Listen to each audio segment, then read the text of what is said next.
Hello दोस्तों, यदि आप किसी भी कम्पिटिटिव एग्जाम के लिए साइंस की तैयारी करना चाहते हैं तो हम आपके लिए लेकर आए हैं NCERT base MCQ question number 19 light chapter.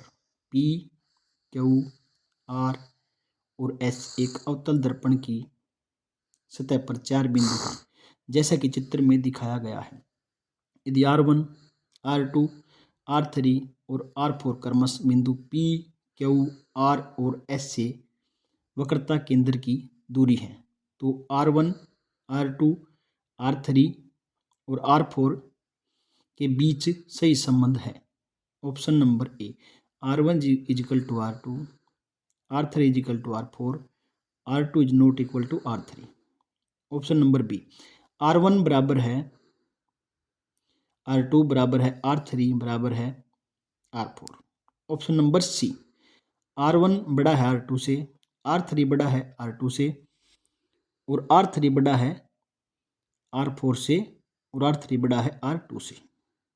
Option number D R1 greater than R1 बड़ा है R3 से, R3 greater than R2, R3 बड़ा है R2 से और R2 ग्रेटर देन R2 बड़ा है R1 से।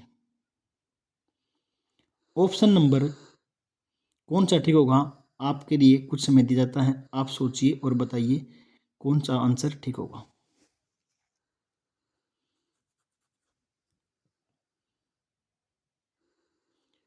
Option number B R1 is equal to R2 is equal to R3 is equal to R4। R1 बराबर है R2 बराबर है R3 बराबर है R4, क्योंकि आप लोग जानते हैं C सेंटर है और सेंटर से किसी सर्कल में सभी दूरियां बराबर होती हैं। ये सभी त्रिज्याएं कह सकते हैं आप इन्हें। R1 is equal to R3 is equal to R2 is equal to R4। Next question, अगला प्रश्न है दोस्तों, पानी से भरे बीकर के अंदर रखा नींबू आकार में अपेक्षाकृत बड़ा दिखाई देता है, इसका कारण क्या है? ऑप्शन है ऑप्शन नंबर ए प्रकाश का प्रकीर्णन, ऑप्शन नंबर बी प्रकाश का अपवर्तन, ऑप्शन नंबर सी प्रकाश का परावर्तन, ऑप्शन नंबर डी प्रकाश का विक्षेपण। कुछ सेकंड्स का समय आप लोगों के लिए। ऑप्शन नंबर बी प्रकाश का अपवर्तन इसका ठीक उत्तर होगा। जैसा कि आप जानते हैं दोस्तों, जो वस्तुएं जैसी हैं वैसी दिखाई नहीं देती, उन सब एग्जाम्पल्स में आपका आंसर हमेशा ही प्रकाश का अपवर्तन ही होगा। जैसे कि ये इसमें जो क्वेश्चन आपने पढ़ा है, जो वस्तु जैसे नींबू है आकार में अपेक्षाकृत बड़ा दिखाई देता है, मतलब कि अपने आकार से अलग रूप में दिखाई देता है, तो उसका हर एग्जाम्पल का आंसर आपका प्रकाश का अपवर्तन ही होता है। अगला क्वेश्चन है दोस्तों, मुख्य अक्ष पर किस स्थिति में एक अवतल दर्पण किसी वस्तु का अत्यधिक छोटा वास्तविक और उल्टा प्रतिबिंब बनाता है? ऑप्शन नंबर ए 2f, बी 2f से दूर, सी f और 2f के मध्य, ऑप्शन नंबर डी f। कुछ सेकंड्स का समय आप लोगों के लिए, आप सोचिए और आंसर पता करने का प्रयास कीजिए। Option number D F is correct answer. Option number D ठीक उत्तर है। अगला क्वेश्चन है दोस्तों, एक उत्तल लेंस वस्तु के आकार के दोगुने आकार का वास्तविक और उल्टा प्रतिबिंब निर्मित करता है।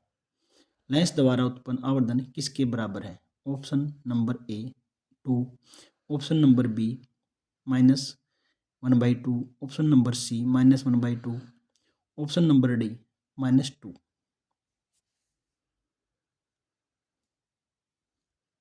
कुछ सेकंड्स का समय आप लोगों के लिए, आप सोचिए और जानने का प्रयास कीजिए।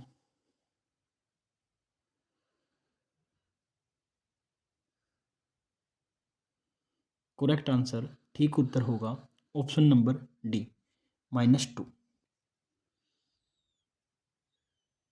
नेक्स्ट क्वेश्चन, अगला प्रश्न है दोस्तों, गोलीय दर्पण के ध्रुव या पोल और फोकस के बीच की दूरी कितनी होती है?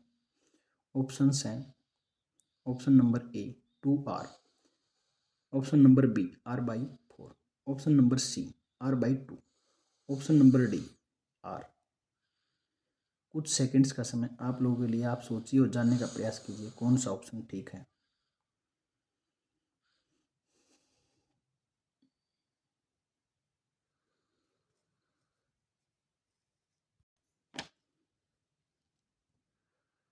कुछ सेकंड्स का समय आप लोगों के लिए।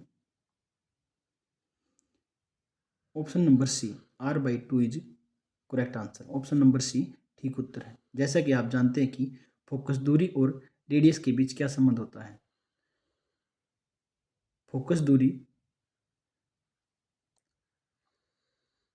हाफ होती है, that is r/2 is correct answer, आप देख सकते हैं। अगला क्वेश्चन है दोस्तों, एक लेंस द्वारा उत्पन्न आवर्धन 1/2 है।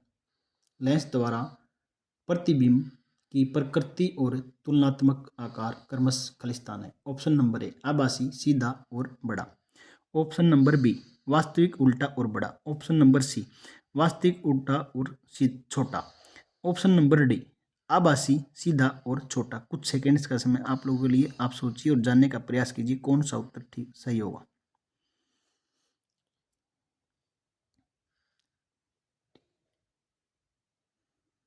दोस्तों इस क्वेश्चन का आंसर होगा ऑप्शन नंबर डी आभासी, सीधा और छोटा। जैसा कि आप जानते हैं कि दोस्तों इसका उत्तर ऑप्शन नंबर डी ठीक होगा। अगला क्वेश्चन है दोस्तों, एक क्वेश्चन नंबर 25, प्रश्न नंबर 25। एक जादुई दर्पण संयोजन के सम्मुख खड़ा एक लड़का दर्पण में अपने सिर को बड़ा, शरीर को समान आकार का और पैरों को छोटे आकार का पाता है। जादुई दर्पण विन्यास के शीर्ष, मध्य और निचले भाग में प्रयुक्त दर्पण क्रमश खलिस्तान है। ऑप्शन नंबर ए उत्तल, समतल, अवतल, ऑप्शन नंबर बी उत्तल, अवतल, समतल, ऑप्शन नंबर सी अवतल, समतल, उत्तल, ऑप्शन नंबर डी अवतल, उत्तल, समतल। कुछ सेकंड्स का समय आप लोगों के लिए, आप जानने का प्रयास कीजिए कौन सा उत्तर सही ठीक होगा। एक क्वेश्चन में आपसे 3 क्वेश्चन पूछ लिए गए हैं, आप जानने का प्रयास कीजिए कौन सा ऑप्शन ठीक होगा।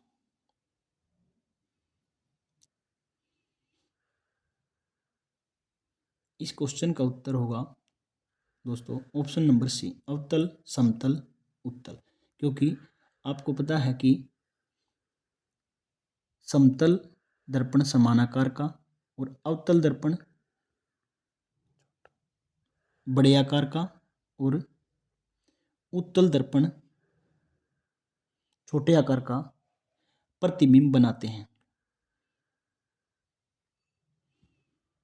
दोस्तों यदि आपको हमारी वीडियोज पसंद आए, हमारा पढ़ाने का तरीका पसंद आए, तो कृपया हमारे चैनल को लाइक, शेयर और सब्सक्राइब करें। आपकी सब्सक्राइब और लाइक से ही हमारा हौसला बढ़ेगा और हम आगे आपको अच्छी तरह समझाने के लिए प्रेरित होंगे। आप सबका धन्यवाद। चैनल को लाइक करें, शेयर करें, सब्सक्राइब करें और इससे में 25 क्वेश्चन से पीछे के क्वेश्चन कुछ हमारे शॉर्ट्स में और कुछ हमारी वीडियो में आप लोग देख सकते हैं। अगर आपका सपोर्ट रहा तो हम आगे और अच्छी तरह से आपको समझाने का और बताने का प्रयास करेंगे। थैंक यू, धन्यवाद।